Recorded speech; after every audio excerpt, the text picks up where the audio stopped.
The world has certainly changed in the 5 years since the voice spoke. Some said it was God, some said it was aliens, and others said it was the government. Regardless of who it was, the result was the same. Humans gained the ability to transform each other through bets. Of course, there were a few rules that had to be adhered to. Rule 1. A bet must be entered into willingly. No forcing or blackmailing someone into a bet. If a person tried to force someone else into a bet, then they would be transformed into something that they would hate being. Rule 2. You must set a time limit for inanimate and animal transformations. Failing to do so will result in the bet being nullified. Rule 3. A bet may be between multiple parties, and the loser or losers can be on the receiving end of multiple transformations.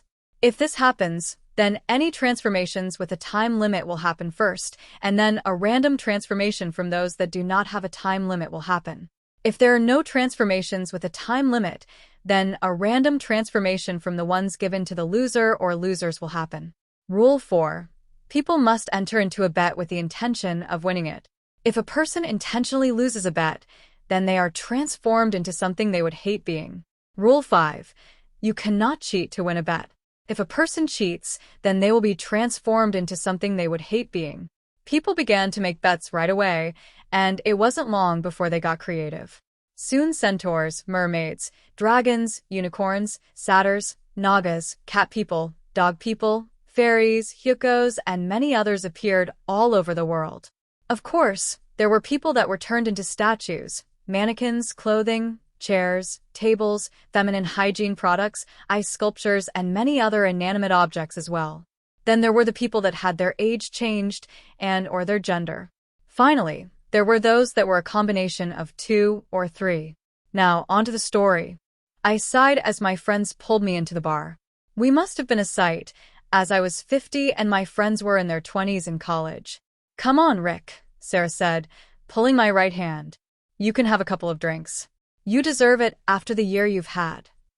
"I told you that I don't drink," I said with a sigh. "I've never been interested in drinking, and I don't plan to start now." "Well, then you can drive us back to campus since we'll probably be drunk," Michael said with a laugh. "I was going to do that anyway," I said, rolling my eyes. "I'm just not one that likes to go out very much." "Well, you're going to stay with us today," Sarah said with a smile. "Maybe you'll meet a nice girl who'll dress you up." I rolled my eyes at that remark. I should never have told them that I was transgender. Like, I'd meet someone like that in the middle of the day. Besides, she'd have a lot of work to do, and I doubt she'd be able to make me passable.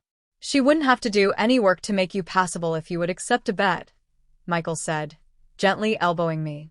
"In fact, the Lions versus Cowboys game will be starting soon. We could bet on who wins." "Great idea," Sarah said with a twinkle in her eye. "Rick, I bet you that the Lions win the game. If you lose, then you'll become a pair of panties for 6 months and be instantly transported to the underwear drawer of the one who will be wearing you." Michael looked a little shocked, but then quickly said, "I'll also bet you that the Lions win the game, Rick. If you lose, then you'll become a girl." With a little sigh, I said, "All right, I'll take the bet. If you two lose, then you'll both become hyukos producing chocolate milk for 1 month." "Why chocolate?" Michael said, looking a little bit mad. "Is it because I'm black?" "Not at all," I said with a sigh. "You should know me better than that. I just chose chocolate because flavored milk is more valuable and chocolate is a popular flavor, so you should be able to earn money from being hyukos." "That makes sense," Michael said, nodding his head and looking at his phone. He then looked up at some of the televisions and found one that would be showing the Lions versus Cowboys game. Looks like they're about to start. The game started off okay. The Cowboys had to settle for a field goal, and the Lions got a touchdown plus the extra point.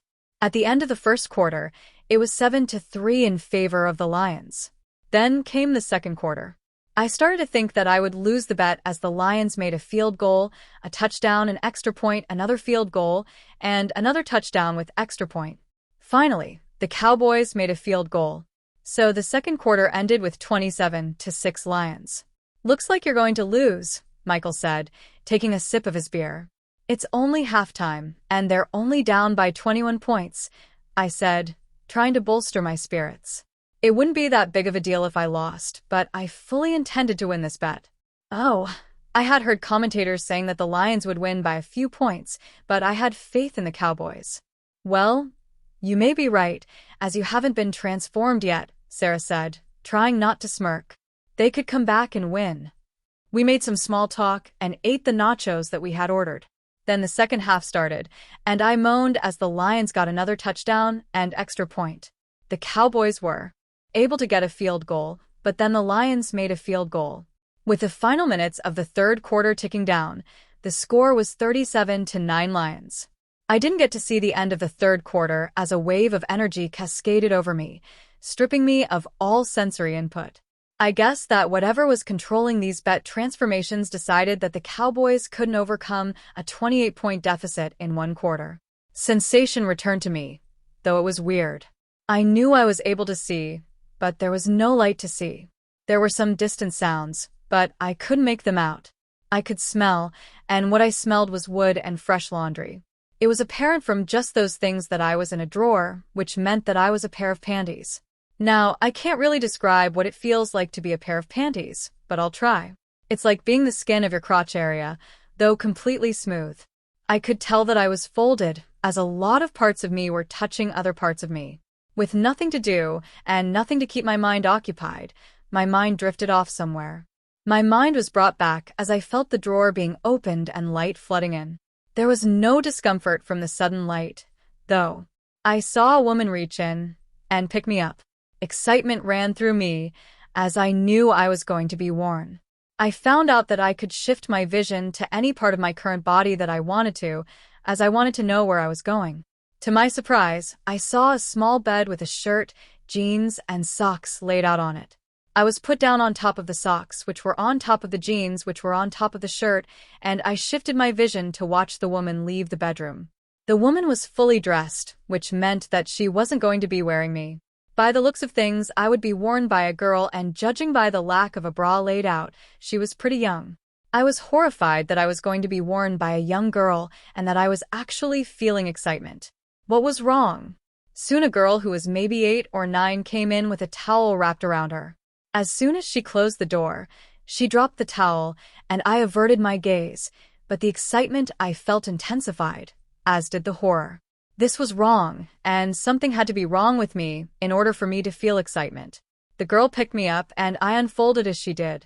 I had to shift my gaze again, as being unfolded brought my sight in line with the girl.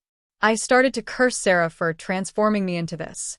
Maybe she was thinking I would become her panties or the panties of another woman, but I doubt she thought I would be the panties of a little girl.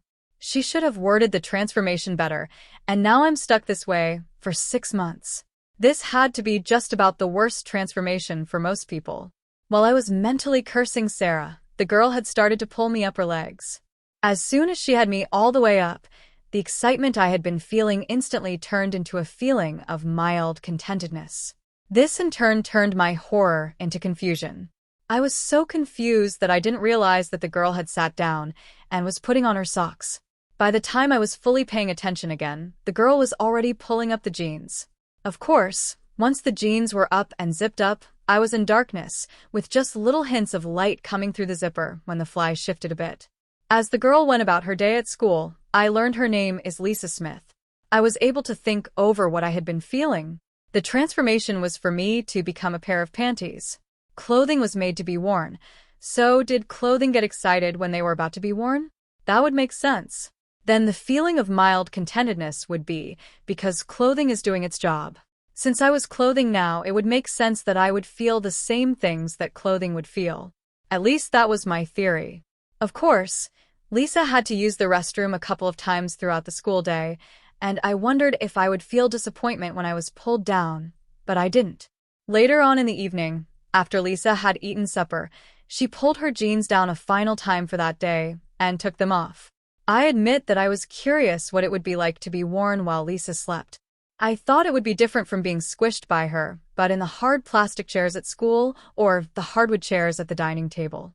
I thought it would be similar to her sitting in a chair or car seat where there was more give, but my thoughts were cut short as she took me off.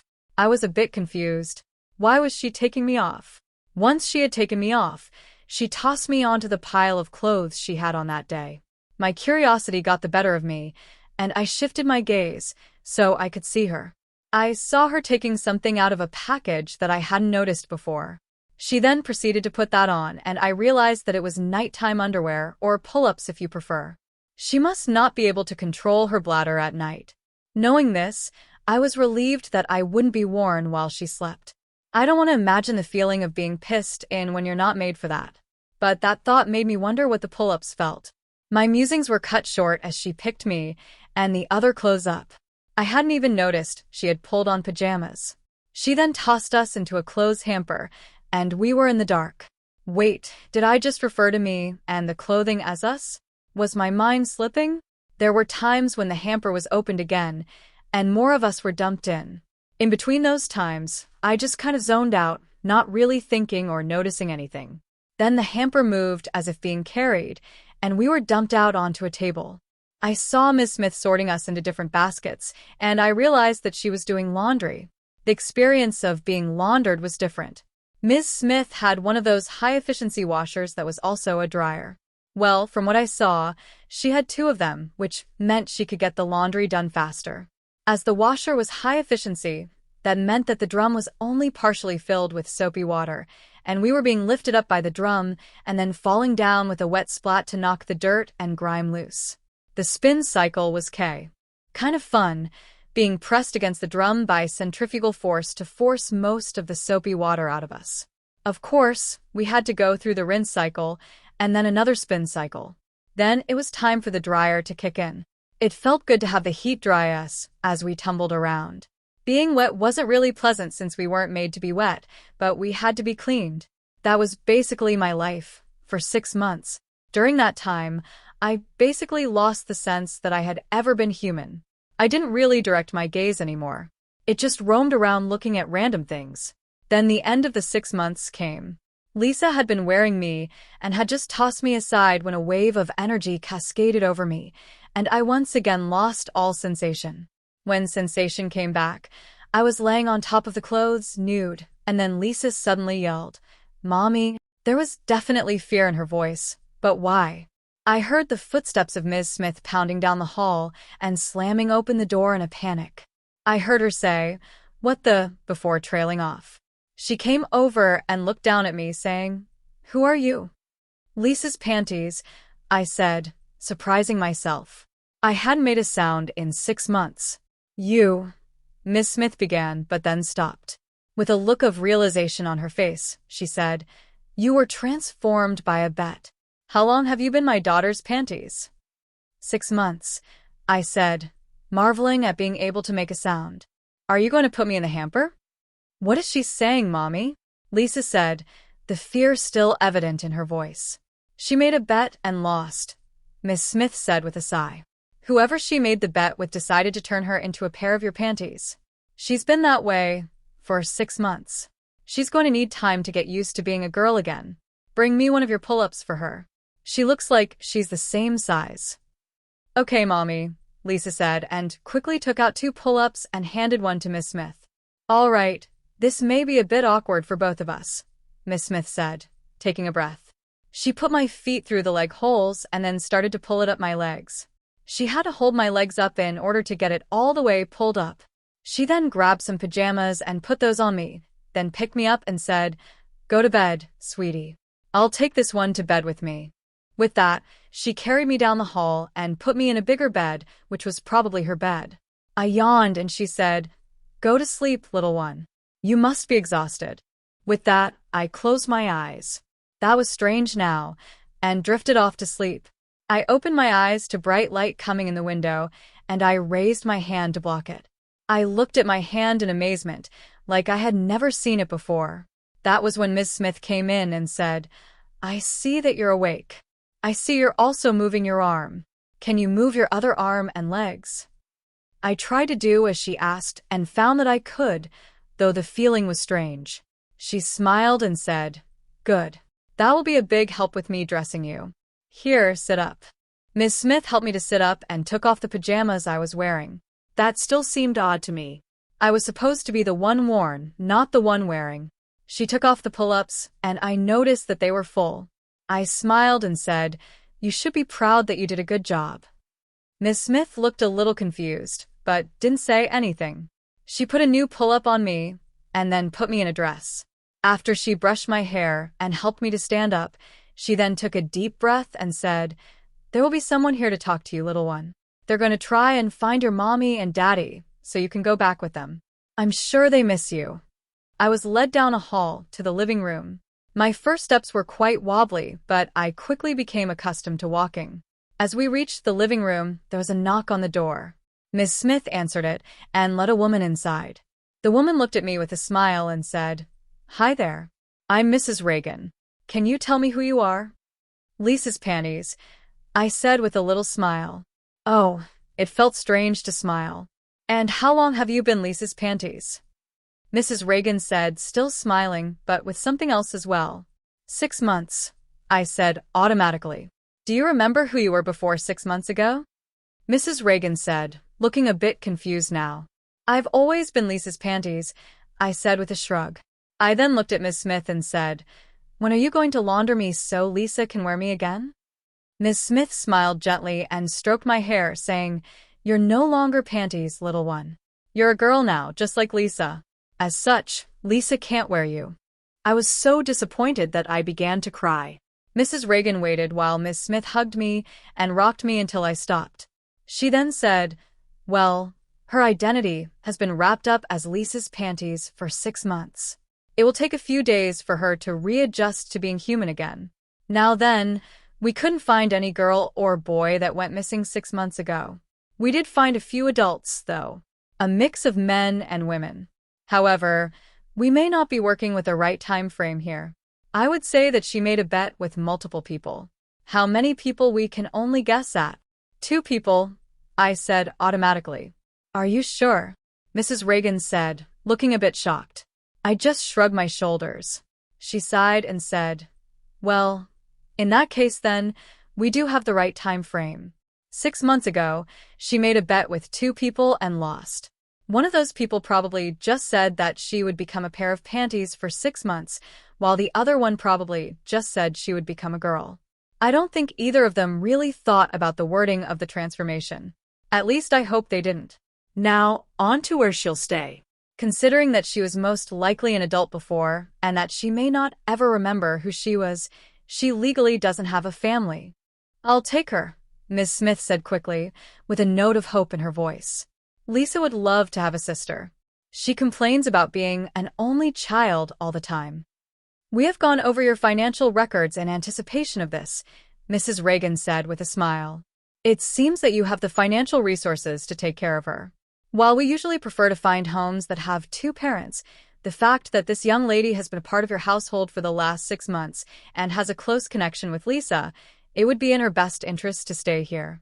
So, congratulations on having another daughter. What do you want her name to be?" "I think Jessica suits her," Miss Smith said with a big smile. She hugged me and said, "Does Jessica sound good to you?" "Sure," I said with a shrug. "If I can't be Lisa's panties anymore, then Jessica is as good a name as any." "Then I'll need you to sign some documents once I get them ready," Mrs. Reagan said, pulling out a tablet. After a few moments, she handed it to Miss Smith and said, "Sign here, here, and here with today's date." Once Miss Smith signed, Mrs. Reagan said, "Jessica is your daughter now. You'll receive some additional money to help her in this transitional time. I'll check in periodically to see how things are going. For now, have a nice day." With that, she shook Miss Smith's hand, or maybe I should say Mommy's hand now, and left.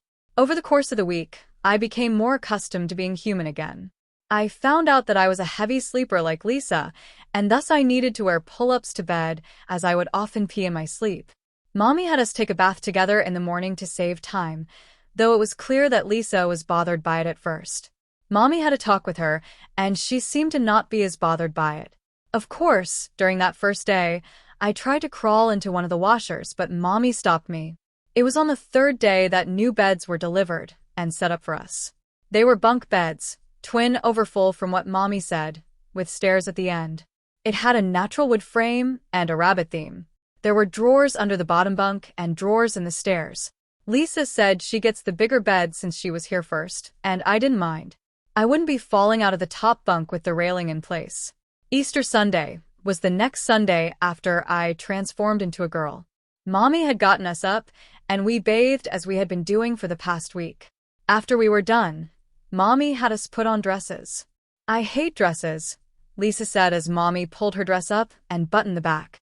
But you need to look pretty for the Easter egg hunt, Mommy said in a soothing voice.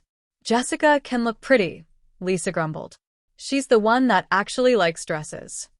I was twirling around in my dress with a big smile on my face. I looked at Lisa and said, they just want to do what they're made to do. A shudder passed through Lisa and Mommy said, now, Jessica, we've talked about this. Lisa doesn't need to be reminded of that. But it's true, I said in a bit of a whiny voice. My dress could be someone, and my panties could be someone as well. Lisa looked a bit pale, and she was starting to rapidly breathe. Mommy looked at me and said, no more talking like that in front of your sister. She then hugged Lisa and said, it's okay, sweetie. Jessica's situation was pretty unique, but don't focus on that.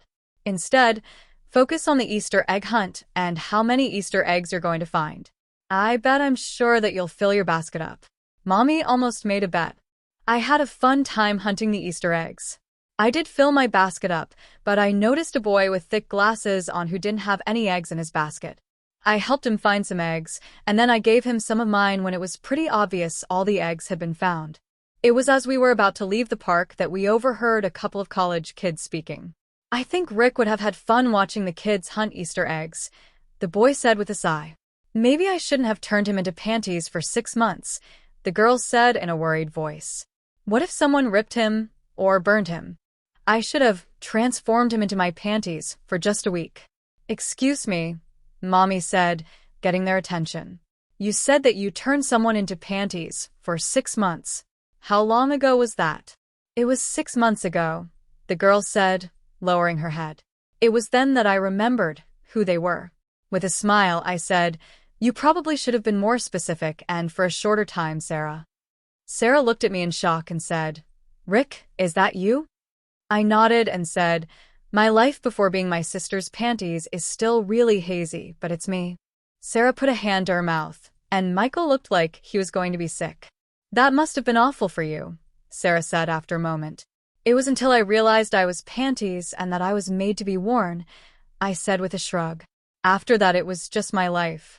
Though my sister has some issues since I transformed into a girl right after she took me off. I thought you would become a girl our age, Michael said, looking down. I didn't think you'd become a little girl. You should have worded the transformation that way then, Michael, I said with a little laugh. Though I'm not that mad at either of you. Thanks to you I have a great mommy, and I'm a kid again, but a girl this time. Well, this has been enlightening, but I need to get my daughters home, Mommy said with an icy glare at Sarah and Michael. I don't need them to be any more traumatized, and I suggest you stay away from them. With that, Mommy took our hands and quickly dragged us out of the park. In the car, Lisa turned to me and said, You were a boy. I shrugged and said, I had a boy body, but I was always a girl inside. Now I'm a girl inside with a girl body as well. Lisa hugged me, and when she was done, she folded her arms across her chest and said, Well, I'm not a boy inside. I just hate dresses. Mommy and I laughed as she turned onto the street to take us home.